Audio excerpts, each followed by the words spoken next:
Salut à tous! Alors aujourd'hui, comme j'ai l'habitude de faire pour chacun de mes voyages à vélo, je vais vous faire un petit retour d'expérience sur le parcours que j'ai eu l'occasion de faire dans le Tarn et l'Hérault, sur le chemin des Droits de l'Homme, la Passapaïs et la Véloroute 84. Alors, c'est parti!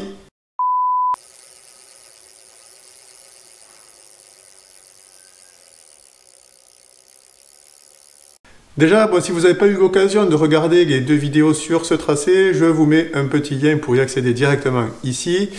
Juste pour vous rappeler rapidement le parcours, donc j'étais parti d'Albi pour aller à Béziers en empruntant 3 itinéraires cyclables qui sont le chemin des Droits de l'Homme entre Albi et Castres, ensuite entre Mazamet et Bédarieux, la Passapaïs, et puis la Véloroute 84 entre Bédarieux et Béziers. Je vais aborder dans cette vidéo tout un tas de sujets assez simples, assez basiques, mais qui, à mon avis, vont répondre à certaines questions de ceux ou celles qui souhaitent se lancer sur ce parcours.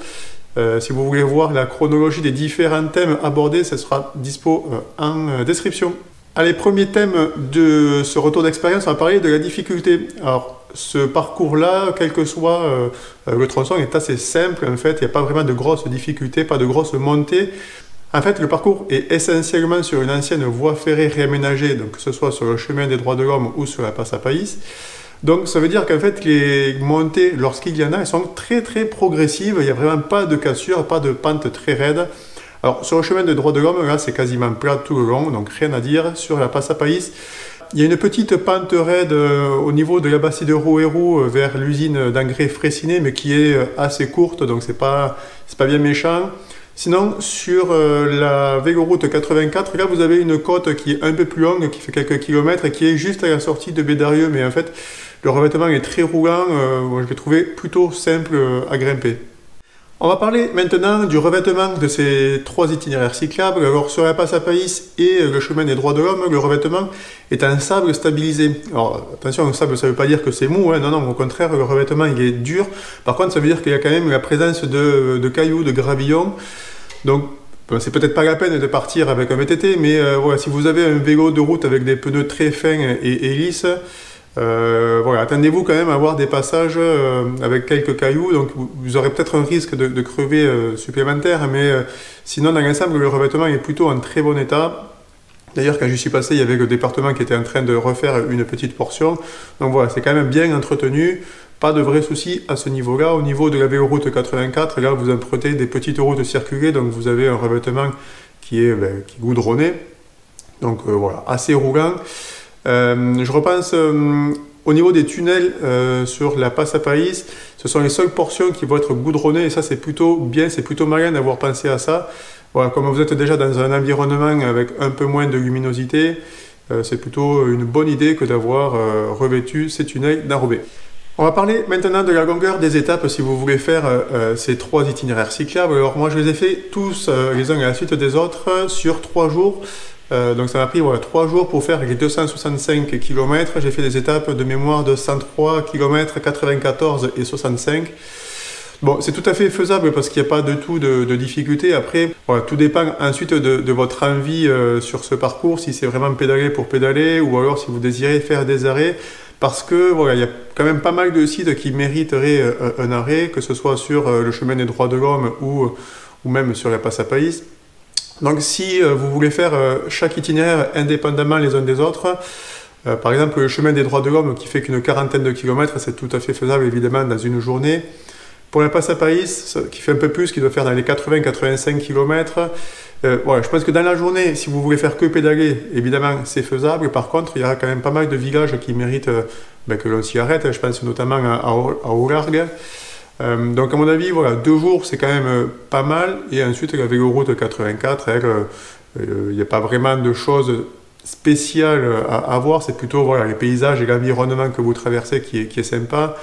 Hormis bien sûr quand vous arrivez à Béziers où la ville mérite quand même qu'on la visite. Vous pouvez aussi faire un petit détour par les écluses de Foncéranes un peu plus loin.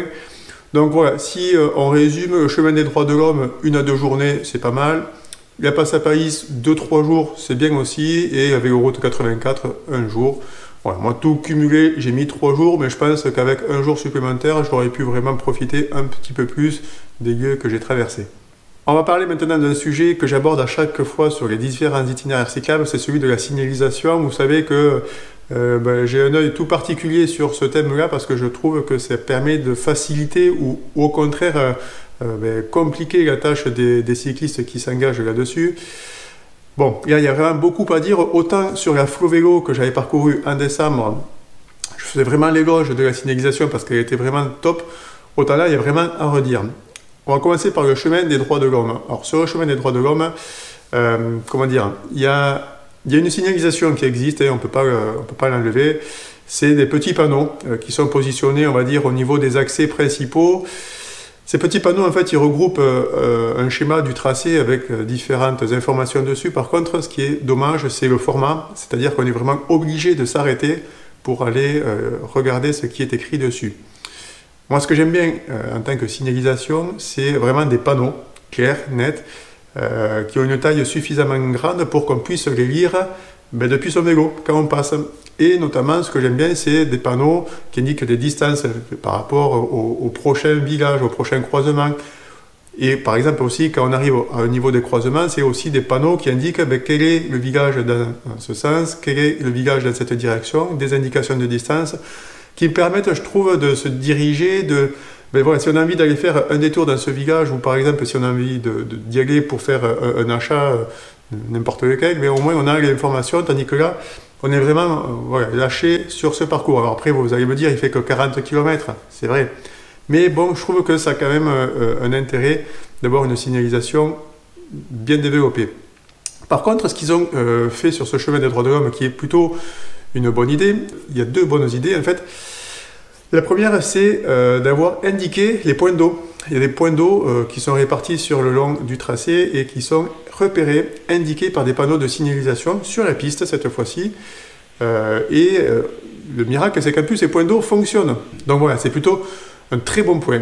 Autre point sur la signalisation du chemin des droits de l'homme, ce parcours, il a la particularité en fait, de longer la plus longue haie du département, qui regorge du coup de tout un tas d'espèces d'arbustes en tout genre.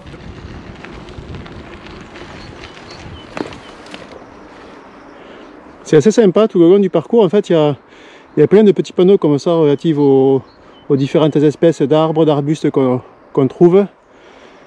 C'est d'autant plus intéressant que sur cette voie cyclable, en fait, il y a une particularité, c'est qu'il y a une haie tout le long des deux côtés, qui est, je crois, une des plus longues haies du département. Donc ouais, c'est assez intéressant. On va passer maintenant à la Passapaïs. Alors la Passapaïs, en fait, c'est le même combat.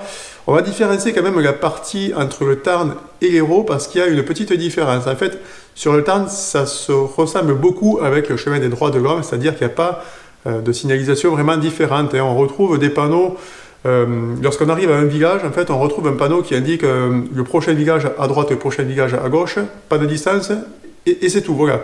Vous n'allez pas trouver d'autres panneaux de signalisation pour vous repérer.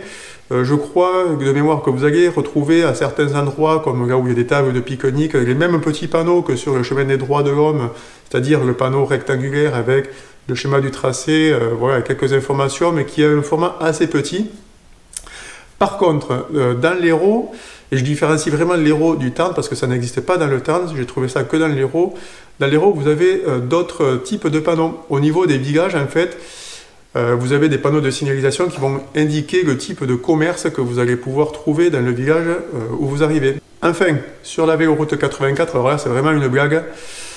Dès le départ, en fait, des Bédarieux pour aller à Béziers, et pourtant, je pense que je commence quand même à avoir un peu l'habitude des itinéraires à vélo, de la signalisation aussi.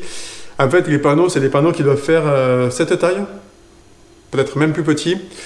Et ils ont eu la très bonne idée de les positionner systématiquement au mauvais endroit. C'est-à-dire, vous allez en trouver dans des haies qui sont même plus visibles, ou alors, lorsqu'ils sont positionnés dans des virages, vous allez les trouver, par exemple, à l'intérieur du virage. C'est-à-dire que vous allez arriver sur votre route, avec un virage qui tourne à droite et une route qui continue tout droit. La logique voudrait, et pour les voitures c'est d'ailleurs comme ça, que le panneau il soit en face de vous et qui vous indique la direction, ben non. Eux, ils ont décidé de le mettre à l'intérieur du virage, ce qui fait que quand vous arrivez sur la route, ben, du coup, vous ne le voyez pas. Donc, en principe, la théorie, ça veut que quand il n'y a pas de d'indication de changement de direction, mais vous continuez sur la route principale, sauf que là, en fait, moi, je me suis trompé mais de nombreuses fois. Et puis, dès le départ de Bédarieux, en fait, je me suis trompé à un rond-point, parce que c'est pas indiqué comme il faut, c'est pas positionné au bon endroit.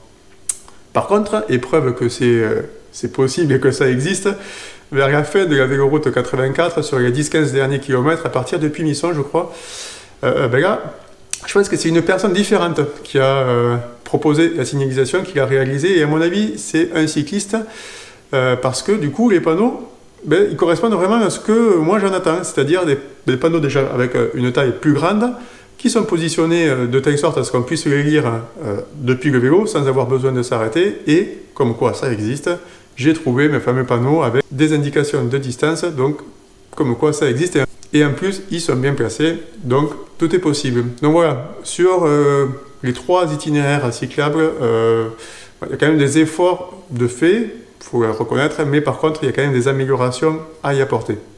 On va parler maintenant de la sécurité sur ces 3 itinéraires cyclables. Sur le chemin des droits de l'homme, il n'y a pas de sujet. Ça se trouve principalement ce sujet sur la passe à Pailly. Il y a un point positif et un point négatif que je vais aborder. Le point positif, en fait, c'est au niveau des tunnels. Alors, au niveau des tunnels, ils ont eu 2 bonnes idées. Déjà, le premier, c'est de faire un revêtement en enrobé. Donc ça, c'est déjà pas mal. Et la seconde bonne idée, c'est qu'ils ont éclairé ces tunnels. Donc là, on sent vraiment qu'il y a eu un effort d'aménagement pour améliorer les conditions de franchissement de ces obstacles, ce qui rend même le passage des tunnels plutôt agréable, parce qu'il y a des endroits même où ils ont mis des lumières un petit peu vertes, assez originales, donc ça rend les passages plutôt agréables. Par contre, il y a un souci de sécurité à un endroit après l'usine Fraissinet, qui est au niveau d'un pont, d'un ancien pont, qui semble-t-il, alors je ne sais pas s'il est en train de s'écrouler, en tout cas il y a des pierres qui tombent de ce pont sur la piste, et donc à cet endroit-là, ils ont barré la piste. Sauf qu'en fait, juste avant, vous devez faire peut-être 1 ou 2 km depuis la route de l'usine Fraissinet, juste avant, et en fait vous arrivez sur l'obstacle avec le panneau route barrée, les cocottes rouges et blanches qui barrent la route, et voilà, c'est tout. Vous n'avez pas d'indication en amont qui vous indique que vous allez arriver sur une route barrée et qui pourrait du coup vous dévier par la route pour contourner ce danger-là. Donc qu'est-ce qui se passe en fait, c'est que quand vous arrivez là, vous vous êtes tapé une côte juste avant qui est la seule côte assez raide du parcours. Vous voyez le panneau route barrée, on va dire 50 mètres plus loin de l'autre côté du pont. Donc qu'est-ce que vous faites? Et moi le premier, c'est ce que j'ai fait. Eh bien, vous ouvrez les cocottes, vous passez votre vélo, vous passez l'obstacle, et voilà. Sauf que du coup, vous prenez un risque, puisque si ces cocottes rouges et blanches et le panneau route barrée sont là, c'est qu'il y a un vrai danger. Et je pense que vu les pierres qui étaient par terre, effectivement, il y a un risque. Mais du coup, si ce risque il est vraiment important, ils ont vraiment quelque chose à faire, c'est-à-dire soit ils barrent physiquement la route de telle sorte qu'on ne puisse pas la franchir, et ils mettent en place un balisage de déviation, même si c'est par la route. Il faut choisir. Mais en tout cas, là, je pense qu'il y a un point à traiter. Enfin, dernier point, et c'est dommage, c'est regrettable, je trouve, d'avoir un itinéraire cyclable entre Albi et Castres, entre Mazamet et Bédarieux, et de ne pas avoir de jonction entre Castres et Mazamet. Vous avez une dizaine de kilomètres peut-être, où là vous êtes obligé d'emprunter la route qui est d'ailleurs assez circulée. Donc c'est assez dommage de ne pas proposer une jonction. Donc si quelqu'un m'entend et peut traiter ce sujet-là, ça serait pas mal. Au niveau de l'hébergement, alors moi je l'ai fait fin mars, donc les campings étaient tous fermés. J'ai basculé sur du Airbnb, aucun souci pour trouver des chambres chez l'habitant. Il faut compter à peu près une vingtaine d'euros pour avoir une chambre raisonnable, donc c'est plutôt accessible, pas de souci. Par contre, pour ceux qui veulent faire du camping lorsqu'ils sont ouverts, bien sûr, je n'ai vu des campings tout le long du trajet, certains qui sont même au bord de la rivière, donc ça peut être assez sympa. Un point assez intéressant, c'est qu'il est possible d'utiliser le train sur ce parcours à partir de Bédarieux. En fait, à partir de Bédarieux, sur cette ligne qui va à Béziers, vous avez la possibilité de prendre le TER pour juste 1 €. En fait, c'est une offre que fait la région sur cette ligne, et ça ne s'arrête pas qu'à Bédarieux, d'ailleurs, ça va un peu plus loin. Ce qui fait que si vous avez envie de partir de Béziers, venir à Bédarieux sans avoir à faire la véloroute 84, vous pouvez le faire en train, juste 1 €, ça dure 30 minutes à peu près le trajet. Donc c'est plutôt pas mal. Ben, idem ensuite au départ et à l'arrivée, Albi et Béziers, il y a évidemment le train. Alors Albi c'est une petite ligne, donc vous serez obligé de passer ensuite quasiment par Toulouse. Par contre à Béziers, là c'est vraiment une grande ligne, donc que vous partiez vers Marseille ou vers Toulouse et Bordeaux, là vraiment aucun souci, vous avez beaucoup de trains de dispo. Voilà, donc en conclusion, ce sont des tracés, les trois, le chemin des droits de l'homme, et Passapaïs et la véloroute 84, que j'ai quand même trouvé dans l'ensemble assez agréable, parce que on se sent vraiment dans la nature, l'environnement est plutôt sympa, on sent le changement de climat s'opérer entre la partie tarnaise et la partie héroltaise, donc c'est plutôt un moment sympa. Vous avez vu, il y a quand même quelques petits points à améliorer, mais qui n'enlèvent pas vraiment de plaisir à parcourir ces tracés-là. J'espère que la vidéo vous a plu. Si c'est le cas, n'hésitez pas à mettre un like. Vous pouvez aussi la partager sur les réseaux sociaux. N'hésitez pas à vous abonner à la chaîne pour être prévenu de la publication des prochaines vidéos. On se retrouve très bientôt. Salut!